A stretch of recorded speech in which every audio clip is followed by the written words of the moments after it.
Vítejte u bonusového dílu minisérie Američtí prezidenti s Martinem Kovářem, ve kterém se pokusíme nahlédnout za fasádu nejslavnější adresy světa. 1600 Pennsylvania Avenue, sídla amerických prezidentů Bílého domu.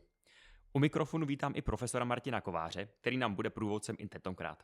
Dobrý den, pane profesore. Dobrý den vám i všem posluchačům a posluchačkám, abychom byli genderově korektní. Pane profesore, proč vlastně americký prezident sídlí zrovna, řekněme tady, zrovna ve Washingtonu DC, tam, kde sídlí? No, to bylo velké politické téma, Washingtonovo téma. Jo? Je to výsledek velikého kompromisu a velikého jako hledání těžkého toho kompromisu. Předně Washington chtěl, aby to mělo nové sídlo, taky, aby bylo kousek od Vermontu, od jeho jako rodinného sídla, tomu konvenovalo.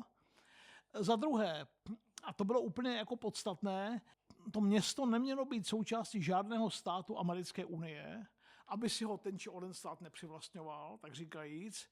A v neposlední řadě, a proto třeba padla Filadelfie, o které se debato, už jsme se bavili v podcastu, myslím, o Adamsovi a Jeffersonovi, že byla jakýmsi intelektuálním centrem Spojených států, jo, ale byla příliš na severu. A to bylo pro ty bohaté jižní plantážníky jako nepřijatelné naprosto. Jo. Navíc Virginie je na jímž vlastně DC je, že jsme takřka ve Virginii. Virginie je brána obecně dlouho jako jakási brána do vnitrozemí amerického. Jo. I tohle bylo důležité a taky to, že leží na řece. Potom pak byl vnímán jako, mělo se za to, že by mohl plnit i roli jako velkého přístavu. Mm-hmm. Jo. Tak tohle jsou, a bylo to opravdu ve všech ohledech jako rozhodnutí George Washingtona, vyhrál tu válku. On byl mimochodem, nezapomeňme, on byl kartograf a zeměměřič, jo? Tak vybral to místo osobně. Jo? Jak to rozhodl, tak to prostě bylo. Já tady na ten úvod jenom doplním, že Bílý dům je starý vlastně k dnešní době více než 230 let. Jeho architektem byl James Hoban a dům je postavený v klasicistním slohu. Proč? Je takový ten irský klasicismus. Jo, já se teda přiznám, že vlastně kdybych řekl teďka úplně jakýkoliv jiný slovo než klasicistní, tak k tomuhle si představím vždycky já ty sloupy právě Bílého domu. Tam je. Takže vidím vždycky tento dům.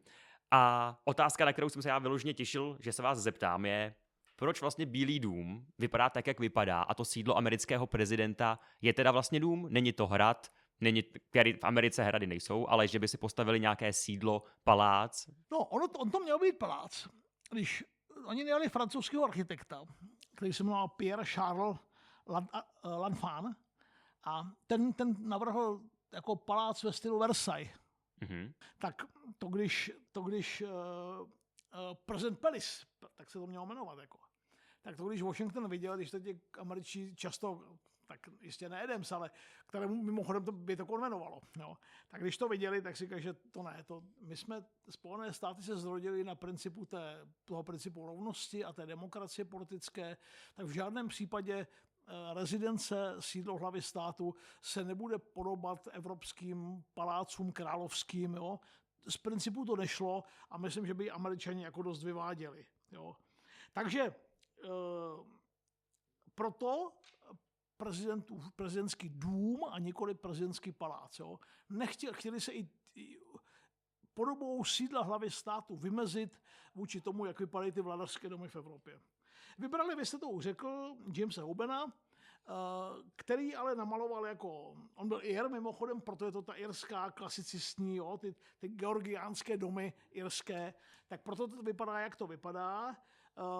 On navrhl těch náčrtů prvních bylo několik, od monumentálního, který byl velikosti, byť nepodobou, podobný tomu Lanfanovi. Nakonec ta stavba byla o dost skromnější, ale asi by bylo dobré vědět, že i tak byla největší stavbou obyvatel ve Spojených státech ve své době. Jo? Tak tohle je potřeba si říct. Takže proto vznikl nikoli prezidentský palác, ale jako dům prezidenta, sídlo prezidenta.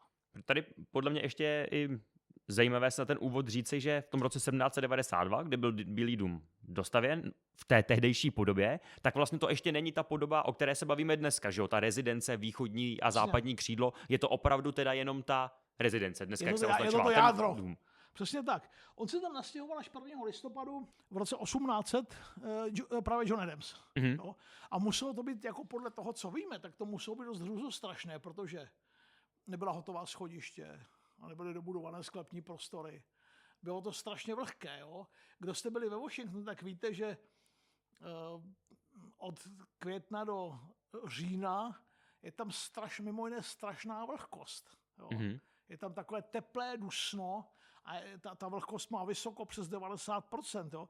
Moc hezky to mimochodem popisuje Henry Kissinger ve svých pamětech. Říká, všichni jsme se těšili, až v létě vypadneme z Washingtonu, protože tam se nedá přežít vůbec v létě. Jo? To je smrtelné, tak utíkali do Kalifornie, kde to fouká, kde je úplně jiný vzduch a tak dál. Čili jo, ty stěny byly vlhké v tom domě, plesnivělo to, nebylo to hotové, jo? Nebylo připravené topení. Čili to chtělo zejména od paní Adamsové jako veliké pochopení pro poslání svého manžela, takhle bych to asi řekl. A bavíme se v tom prvním nastěhování u Johna Adamse už o tom, ale že byl ten dům bílý? A nebo to přišlo až potom později? Já vím, že se totiž traduje, že byl jako přetřený na bílo, aby se zakryly nějaký stopy po požáru. No, ne, jo, hele, skoro často se to píše, vůbec to tak není, jo. Oni ho natřeli už zpočátku jako bílou ocelovou barvou, která měla chránit to specifické dřevo. Mhm. Jo? Čiže tohle to je ten důvod. Oni to, co bylo začouzené nebo jako popálené, tak to všechno vyhodili. Jo? Mhm. Čili ten důvod a pak už drželi tu tradiční barvu i po tom vyplenění Bílého domu Brity v roce 1814. Jo? Ale od začátku má tu bílo-ocelovou barvu, kterou známe doteď. Jo, to tadyhle přesně teďka jste mi teda ukradl moji další otázku, co přesně bylo, protože traduje, je na to tady spousta filmů, že je to vlastně takový ten nedobytný symbol pro ten symbol toho prezidentství, ale ono to tak úplně není. V 1814 byl Bílý dům vypálen, přežil jenom ty okrajové stěny, jestli je to pravda. Jo, píše se, že zůstala jen taková skořápka, taková kostra. Jo. Oni to zapálili, rozkradli to, mimochodem pochutnali si na večeři, která byla připravená pro prezidenta, pak to teprve zapálili. Mhm. Jo. Odnesli si spoustu jako v uvozovkách suvenýrů z toho ti vojáci angličtí, jo, a nechali to zapálené, ale měli jako veliké štěstí, myslím Američani, protože se v zápětí přišel velký liják, součást jako bouře a uhasil ten oheň, tak to je ten důvod, proč Bílý dům nevyhořel do základů a proč se vlastně nejednalo o novou stavbu, ale o rekonstrukci svého druhu, byť to samozřejmě byla rekonstrukce zásadní. Jo? A už v 17. roce tam byl další prezident. Tím prezidentem, který doslova utíkal před tím požárem, byl prezident Madison, 4. prezident Spojených států. Kde ten bydlel po dobu té rekonstrukce? Přestěhoval se právě přesně někam do Filadelfie, New Yorku nebo někde v tom Washingtonu? Bydleli nejčastěji ve Filadelfii. A vy, jak už jste zmínil, ta budova prošla několika obříma přestavbama.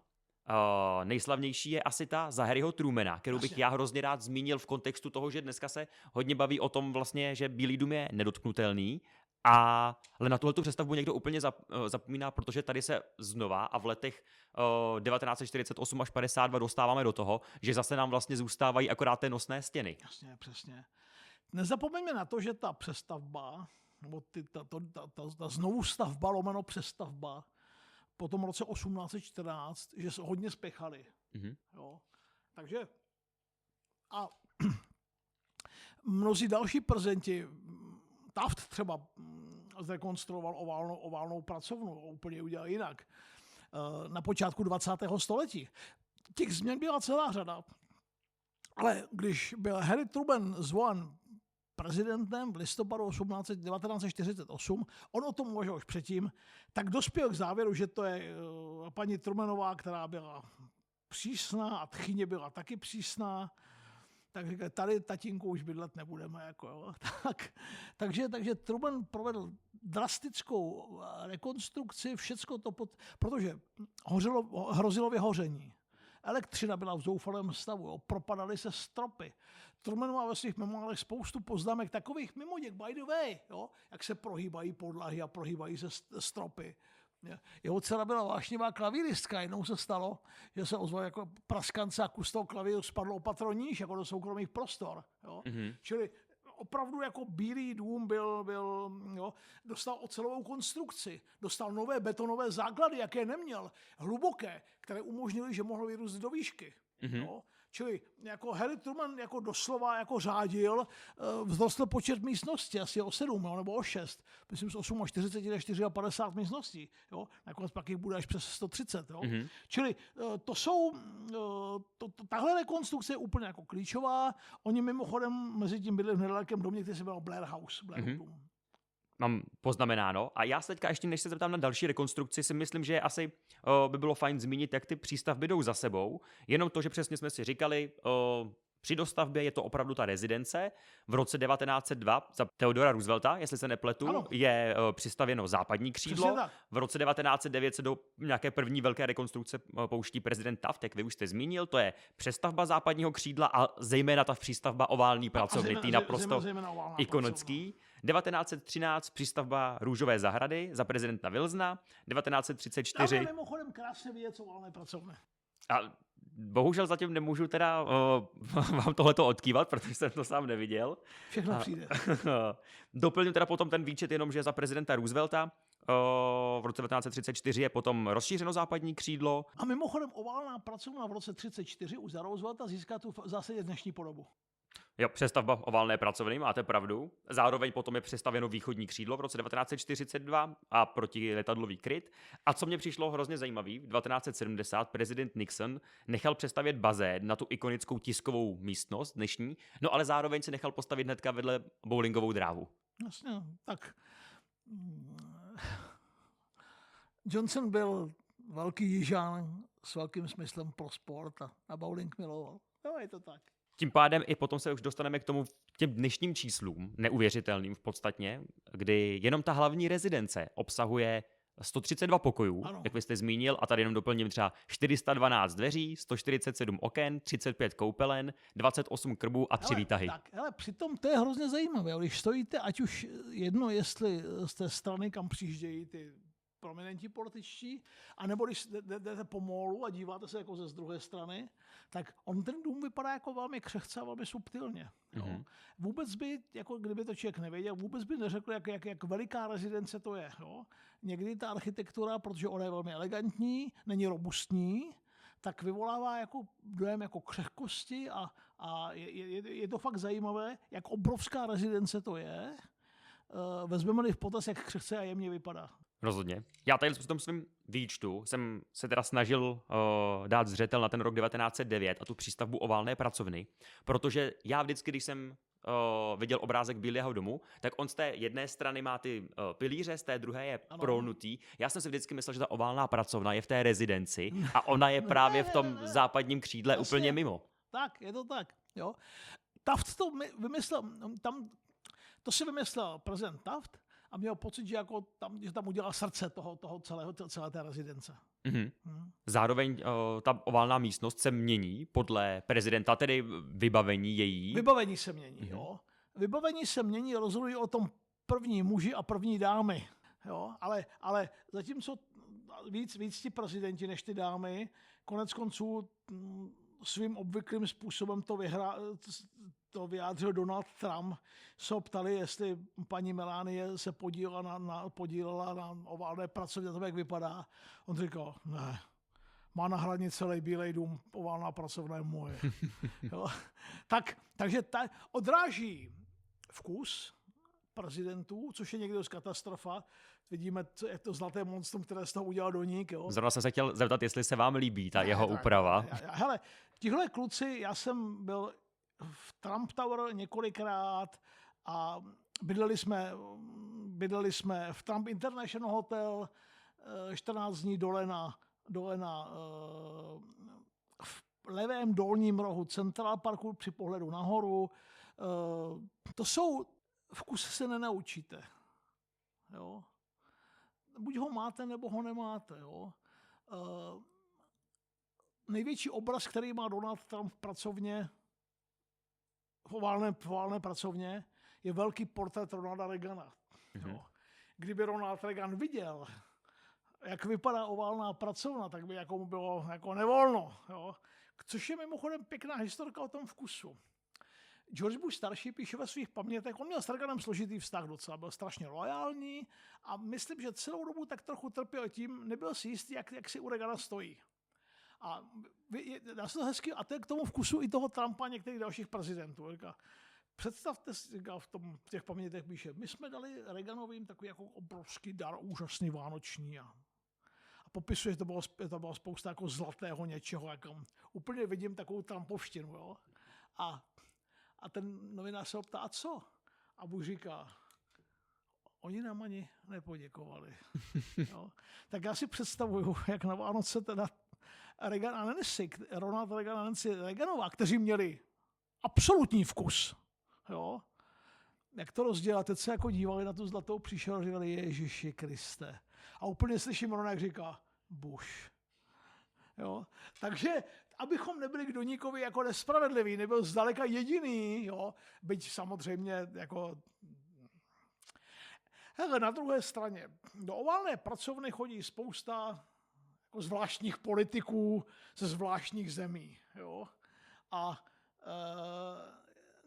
nepochybně se najdou takový, pro které je ten způsob, jaký vybavil Donald Trump, impresivní a mají pocit, jako, že to patří, jo, k tomu jejich vnímání a pojetí a chápání prezidentského úřadu. Jo. Mm-hmm. Takže jako nijak to neodsuzuju, jen to konstatuju, je to prostě, každý si tu oválnou pracovnu, jo, Biden dá pryč Churchilla, dá tam bojovníka za svobodu, Trump vrátí Churchilla, jo, je to taková jako i politická hra novináře a lidi to samozřejmě zajímá. Ta pracovna je mimochodem impresivní. Mm-hmm. Ten výčet těch přestaveb a celkově těch prezidentů právě směřoval k tomu, aby jsme se dostali k prezidentu Trumpovi, jelikož o přestavbách Bílého domu se právě začalo psát zejména v tom minulém roce, protože Donald Trump byl po poměrně dlouhé době někdo, kdo sáhl jako k drastickým změnám. Od původnímu jenom postavení stožárů s obřími americkými vlajkami, tak vlastně teďka k té už stržení východního křídla a stavbě nového Teď se k tomu vyjádřil soud, zablokoval nějakou část té přestavby. Jo. Mně to přijde jako úsměvné. Jo. Tak co s tím asi tak chtějí dělat? Stejně už je to zbořené a nedělám si nejmenších iluzí, že by Doník respektoval výrok nějakého soudu, co ve svém Bílém domě jako tak to může přestavit. Jo. Hele, komentáře k tomu Trumpovi byly jako nespravedlivé. Jo. Prostě doba se mění a není jediný z prezidentů, kdo poukazoval na to, že prostě velký dancing hall, taneční sál tady chybí. Jo. On je to monumentální, má to být asi pro 800 lidí, myslím dokonce. Jo. A když ty recepce probíhaly na té zahradě, tak když jeden jako dneska nebo v horkém teplém létě to nevadí. Jo. A když to zmokne, tak je spousta slavných fotek, jo, prominentních političek v lodičkách, s podpadky napůl zabořenými do té trávy, do toho bahna. Jo. Čili ponecháme, jedna věc je Trumpovo velikářství a prostě pocit, že king of the world.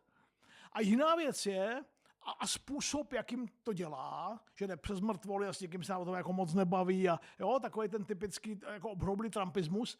Ale jiná věc je, že když se to dodělá, ono se to nepochybně dodělá, tak to je věc, která Bílému domu jako takovému rozhodně ve všech ohledech prospěje. Vy jste teďka zmínil to, že přesně ty, řekněme tomu prostě bály, byly na tom trávníku před Bílým domem. Vždycky byly jenom venku, nebo mohly být i někde jinde? Tam je sál, ale je malej, jo, asi pro 200 lidí. Tak, čili jo, malej, 200 lidí, jo, ale pro megalomana, ale nejenom pro Trumpa, jo. Jsou prostě příležitosti a události a akce, kdy jako 200 lidí zase není tak mnoho, jo. A mluví se o tom, že by tam mohly být inaugurace, případ nepříznivého počasí, že jo. Trump nemohl mít inauguraci tu druhou venku, protože byla fakt strašná zima, jo. Čili, že rezidence typu Bílého domu, že rezidenci typu Bílého domu výrazně prospěje takový sál mít, o tom není nejmenších pochyb. Přesně, jak jste zmínil, měl by být, já jsem se dočetl teda dokonce až 1000 lidí jasně, kapacitu, že já to monumentální. Nevím, jo? Protože jak to není hotové a on do toho navíc pořád zasahuje, jak je megaloman a blázen, jo? Tak furt do toho těm architektům on osobně mluví.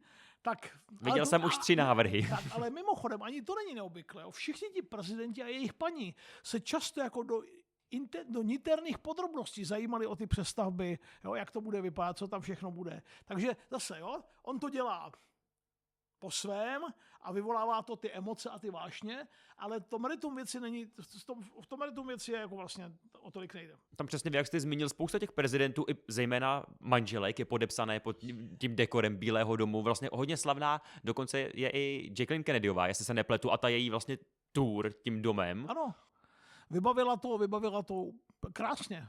Jackie měla rozhodně vkus. A Bílý dům, tím, jak o něm i takhle mluvíme, je kombinace muzea, pevnosti, rodinného domu. Jaký to vůbec asi může být bydlet v takovémhle baráku? Tak my dva si to nevyzkoušíme. Chybí nám to nejpodstatnější, nenarodili jsme se ve Spojených státech. Jo. Tak v Downing Street premiér taky bydlí. Jo, není to jediný případ. Downing Street taky ministerský představa bydlí, žije, jsou tam soukromé prostory prime ministra, jsou tam jako pracovní prostory. Tady je to stejné. Hrozně, že jo, oživují to ty děti. Jo. Fotografie Kennedyho dětí, nebo když na těch schodech Obamovy holky sjížděly po zadku v doprovodu Laury Bushové, poprvé byli na návštěvě a sjížděli po prdeli jako ty schody ve své skluzavky, jo? Tak to jsou takové jako hezké momenty, které tomu, a nejednou se stalo, že prostě chlapeček vlítl tatínkovi při jednání jako někam, kde být neměl. Takže jasně, ale všichni to vědí, vy jste to řekli, jo? Je to specifická jako kohabitace pracovního jako domu, kde se úřadu, rodinného sídla a zároveň jako prostoru pro přátele, jo, a tak dál. Má hezkou atmosféru ten dům. A tady já jsem se chtěl dostat i k tomu, že prezidenti, nebo zejména státníci, na těch svých návštěvách často dostávají i nějaké dary. Tady já jsem se dočetl, i že americký prezident dostal nějaké kuriózní dary, jako například aligátora nebo medvěda. Nechával si třeba i tohleto některý z těch prezidentů u sebe přímo v Bílém domě. Je taková, já nevím, jestli to je pravda, říká se, že byl Lafayette ve Spojených státech, tak John Quincy Adams od něj dostal aligátora. Jo. Celá Theodora Roosevelt tam měla hada, kterého milovala, jo. Tedy Roosevelt měl jezevce. Já jsem si to musel najít, já to nevím, jo. Hyena, zebra, mývalové hroši, kliberijský, Calvin Coolidge ho měl, jo. John Adams mimochodem měl psa, kterému říkal Satan. Aha. Jo. Čili Benjamin Harrison měl 2 aligátory, takže to jsou takové jako kuriozity, jakým to vozili, tak někdy si to nechali, protože to třeba bylo spojené s nějakou pěknou vzpomínkou. Vy jste ve Spojených státech už vícekrát byl, navštívil jste někdy Bílý dům? Já jsem měl možnost být v Bílém domě, volené pracovně u Billa Clintona. Tak bylo to hezký. Pan prezident ty 3 minuty byl laskavý, co jsem s ním strávil. Ale já nevím, jestli jsme to neříkali v nějakém tom dílu, jo? Že co jsme už natočili třeba v tom úvodním, že panuje taková představa, že často jsou to jako pitomci, hodnotí se ta politika. Ono zaprvé to není snadné to řídit Spojené státy, řídit světovou politiku, zaprvé. A za druhé, Tony Blair moc hezky řekl, ono to mluvil v souvislosti s Georgem Bushem mladším, který nebyl žádný jeho kámoš. Jeho mentor, učitel a přítel byl Bill Clinton. Byť spolu souzněli v úřadu jenom krátce. Tony Blair přišel do úřadu v 1. května 1997 a Bill Clinton končil 2001, jo? Čili neprožili toho spolu zase tolik. Ale to byl jeho mentor. Ale měl veliký respekt k Bushovi mladšímu. A když o něm píše ve svých pamětech Journey, české jako Moje cesta to vyšlo, tak říká, každý, kdo ty volby vyhraje, tak jako je jako velký, jo? Protože to je nejtvrdší politická soutěž na světě. A i ti, o kterých si dneska říkáme, že nemají charisma, tak ho ve skutečnosti jako měli. Jo? A já jsem byl všechno jenom fanda Billa Clintona, jo. Chlapík, který mě to domluvil a který mi to vyjednal, naopak byl Clintonovec a byl demokrat ze vším všudy. A byla taková jako hezká scéna, jo. Přišel prezident a říká, přivítal nás a říkal, tady XY říkal, že jste historik, tak já říkám, ano, pan prezident, já jsem historik. Moderní dějinka, tak kteří jsou nejlepší američtí prezidenti. A já říkám, jak to mám nacvičené, jak to říkám vždycky, tak říkám, ty republikány, ne? Nixon, Reagan. A Clinton takhle uměl ten metr a říkal, začne se smát a říká, tak ještě jednou. Tak člověk si uvědomí, že je idiot, tak říká, ale jistě, pane prezidente. A vyjmenuje tomu ty demokraty a říká, vynikající historik. Jo. Hele, uteče to 3 minuty, 5 minut max, jo. Fakt přijetí. Ale co chci říct, síla toho charizmatu je mimořádná. Oni jsou skoro všichni velký. Mhm. Ne všichni, ale skoro všichni, jo. Tak je to, čímž nechci říct, jsme osobní zkušenost. Potkal jsem se třeba s Nicolasem Sarkozym. Honzo, znáte mě, já nejsem velký chlap, ale proti Sarkozymu jsem byl chlapák. Mhm. Jo? Ale ku podivu, i když je ten Sarkozy mrďavej, tak ta síla obrovská a ta energie z něj jako cítíte taky. Jo? Ale když je ten chlap ještě k tomu veliký a uroste, jako jsou ti Clintonové a spoty, Biden působil křehce a je veliký. Mhm. Jo? Trump je vysloveně jako mamut, ještě robustní. Jo? Tak to samozřejmě nějak působí.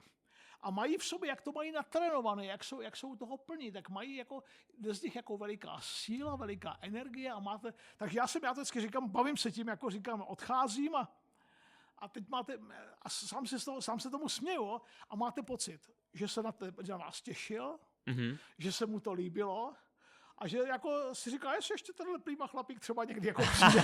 Jo? Prostě jako jo, ten stisk ruky.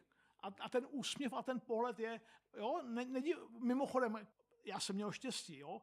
Clinton patřil k nejcharizmatičtějším prezidentům americkým vůbec, jo. Málo kdo měl v sobě tolik toho ohně jako on, jo. Málo kdo, já nevím, jestli je nejlepší řečník od války, jo, ale Kennedy má pár slavných projevů, ale jakože by byl geniální speaker, asi úplně ne, možná Ronald Reagan, jo?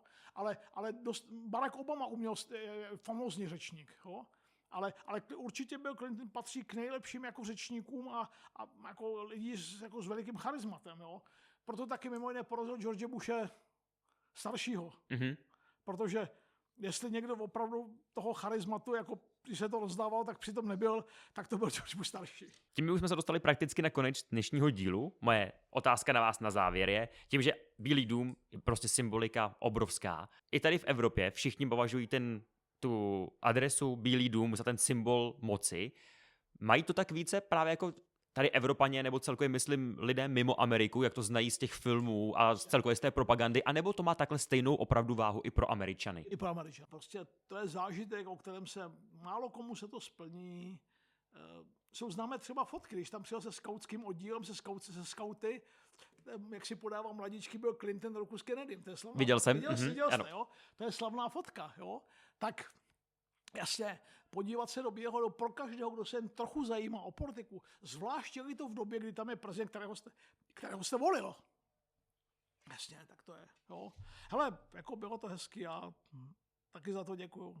A mávám člověku, který mě tam vzal. Napadlo by mě na vás ještě spousta dalších dotazů, ale dostali jsme se na závěr dnešního dílu. Já vám ještě jednou moc děkuju za tohle nahlídnutí do té fascinující washingtonské adresy.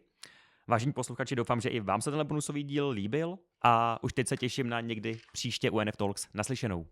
Mějte se hezky, Honzo, moc vám děkuju a těším se příště. Hezký den.